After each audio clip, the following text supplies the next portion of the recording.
Hello traders, I'm Ignat Borosenko, and in this video I'm going to share with you my Elliott wave charts. So let's start with dollar index, where we've got a wedge in wave 1 here, wave 2 was formed here, and there is a possible impulse in wave 1 here, and as we can see on a 1 hour chart, this impulse structure seems absolutely complete, so there is time for a correction, which could be wave 2, something like that. So when it ends, I'm going to buy to trade this possible wave 3. Australian dollar is very interesting because we've got a triangle here, and also there is another pullback from this moving average line, so it's likely to see another bearish impulse here. And as we can see on the 30 minutes chart, there is a possible wave 1, and then we've got a smaller wave 1 here, so after a local correction we could have another downward impulse, so I'm going to sell more next week. And the same story on euro, cause here we've got a triangle as well, and it's likely that on the 1 hour chart wave 2 was ended in a form of a flat, and then we've got this amazing bearish impulse, which could be wave 1 inside a bigger wave 3. So after this small correction, I'm going to sell more to trade this possible bearish rally.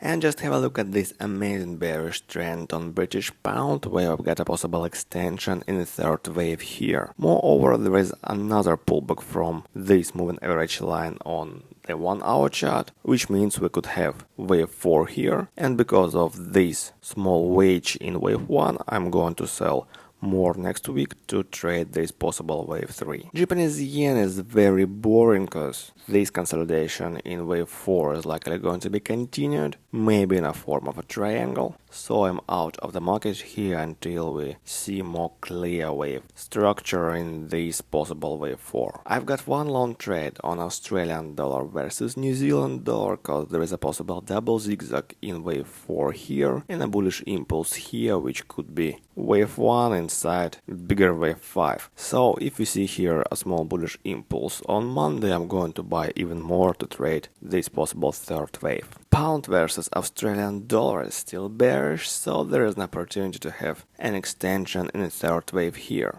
And as you can see on the 1 hour chart, there is a possible pullback from this moving average line. So if we see a pullback here on Monday, I'm going to sell more to trade this possible wave 5. And just have a look at this amazing wave structure on dollar versus crown, because here we've got a possible extension in the third wave, and there is an opportunity to have wave 5 here. And as you can see on the 4 hours chart, we've got a diagonal triangle here and a small bullish impulse here, and then we've got this little zigzag, which means we could have wave 3 here. So I've got 2 long trades, and I'm going to buy more to trade this possible wave. And there is a very strong bullish trend on Mexican dollar, and there is a possible diagonal triangle in wave 5 here, which means we could have another upward wave very soon, so I'm going to buy on Monday. And I've got this very bullish count for Turkish lira. We can have a triangle here in wave 4, and then there is an opportunity to have a quite big bullish impulse in wave 5. So as we can see on the 4 hours chart, this price movement could be just wave 1 inside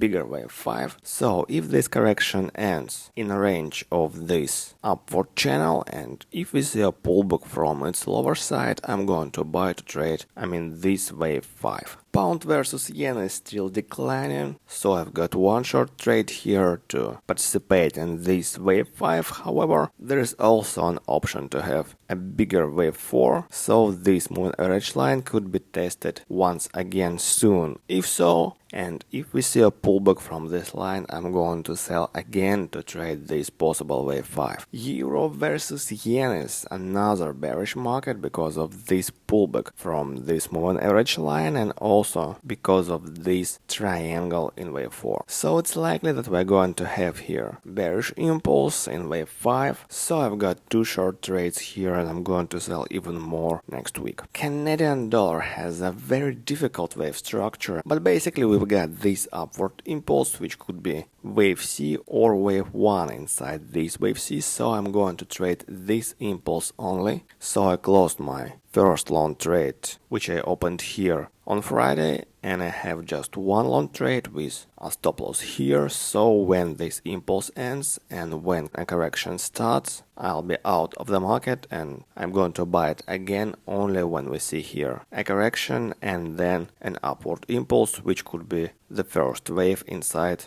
wave 3 in this wave C. And I'm still keeping my long trade on sugar because there is a possible bullish impulse in wave 5 and it seems like this wave 4 was ended, so there is an opportunity to have this wave 5. I'm out of the market on gold because this wave count is quite tricky because wave 4 is bigger than this wave 2 and also the price broke this channel, so I'm going to sell it only if we see price somewhere in here under this moving average line. And I've got new short trade on wheat because there is a possible diagonal triangle in wave 5 and it's likely that we're going to have here wave 3 soon. If so, I'm going to sell even more. And I have a local short trade on natural gas because there is a very fast bearish correction and a possible downward impulse in wave A. So I'm going to trade only this current impulse, and when it ends, my trade is going to be closed by stop loss. There is a very interesting story on oil because we've got here a pullback from this moving average line, which means wave 5,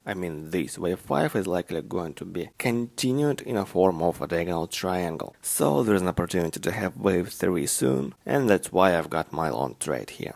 And another moment on Dow index where we've got a possible triangle in wave 4. So I've got one long trade here, however I'm going to trade this market very carefully because there are a lot of other wave counts, which means this triangle could be continued or transformed, for example, into a double 3 or even triple 3 correction pattern in this wave 4. Facebook has a very strong bullish trend here and there is an opportunity to have wave 3 very soon, so I opened 2 long trades last week and I'm going to buy more. Also I'm going to buy Microsoft because there is another bullish trend, and if there will be no surprises on Monday, I'm going to buy with a stop loss somewhere in here. And also I've got one long trade on Goldman because there is an opportunity to have a quite big extension in a third wave here, and that's why I opened my long trade last Friday with a stop loss at this local low. So that's all for today's video. Have a good weekend and profitable trades on the next week, and also don't forget to like and share this video. So see you later, bye bye.